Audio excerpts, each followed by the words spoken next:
Biasanya digitalisasi itu kalau diterapkan serta-merta langsung, itu berantakan. Pasti berantakan. Dan kalau tidak berantakan, itu penerapannya dari satu unit kerja ke unit kerja yang lain, kualitasnya nggak sama. Wah, nanti debat. Data transfer aja berkelahi. Dan lain sebagainya. Kenapa? Ya karena itu. Sebenarnya yang dikatakan Capgemini ini betul. Ini adalah tantangan untuk manajemen dan orang. Makanya waktu di kereta api yang saya rubah itu mindsetnya dulu. Setelah mindset, kultur. Setelah kultur, organisasi. Setelah itu baru digitalisasi. Kalau saya langsung lari ke digitalisasi, nggak ada yang jalan, bos. Jadi, if you want to transform, zaman sekarang itu transformasi itu selalu identik dengan digitalisasi. Saya selalu bilang itu tidak salah. Tapi kalau Anda lakukan itu, langsung leap ke digitalisasi, nggak jalan, Pak. Hasilnya itu will not last long. Anda pergi, balik lagi dia ke manual. Ya, males orang. Jadi you have to change the mindset first, second the culture, third the organization, baru digitalisasi. Organisasi disesuaikan lah, maunya digitalisasi. Tapi kalau mindsetnya belum berubah, nggak akan jalan. Nggak akan jalan, betul Pak. Nggak akan jalan.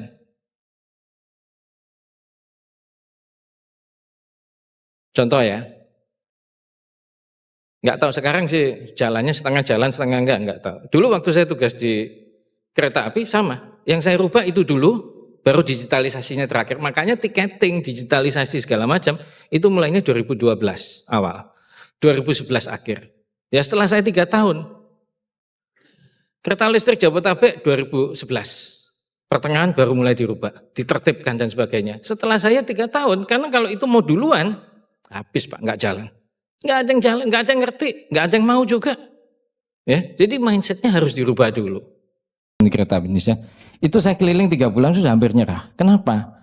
Dari 24.700 pegawai tetap kereta api, mayoritas ASN waktu itu, udah habis sih Pak. Sekarang udah nggak ada 500 lah yang saya mau ceritakan ini.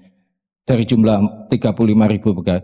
Itu dari 24.700 itu, yang pendidikan formalnya itu SD dan SMP itu 70%. Loh bener. Dari 24.700 yang ijazahnya itu cuma SD itu 9.600. Ayo coba. Mau ngajari transformasi apa? Loh, kalau lulusan SD itu umurnya 20 bisa ikut paket belajar. Kalau lulusan SD usianya 45 suruh apa? Ayo. Nggak mungkin kan suruh ikut belajar lagi, malas pasti. Ya, pasti malas.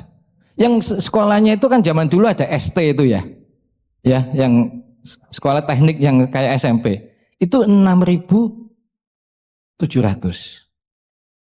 Jadi total itu 70%. Saya sampai tanya direktur SDM saya waktu itu, dari 24.700 itu yang sarjana berapa? Beliau mengatakan lebih dari 200, tapi skalanya itu adalah dari D3 sampai S3. Ada yang S3 Pak?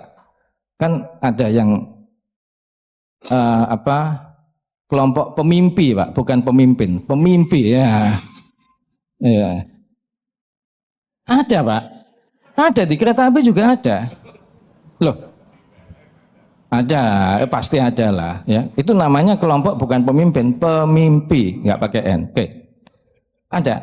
Terus saya tanya, kalau yang mulai S1 sampai S3 berapa? 86 termasuk saya. Ngerubahnya gimana? Instalasi kereta api sih nggak sebesar PLN sih. Total stasiun waktu itu 750 dan total plus depo segala macam 1.350 instalasi tetap dari Banyuwangi sampai Banda Aceh.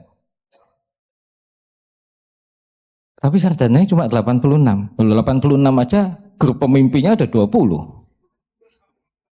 Ya. Loh, grup pemimpi ini sekolahnya tinggi-tinggi, disuruh mimpin stasiun aja nggak bisa. Waktu digitalisasi, semua 99% lah.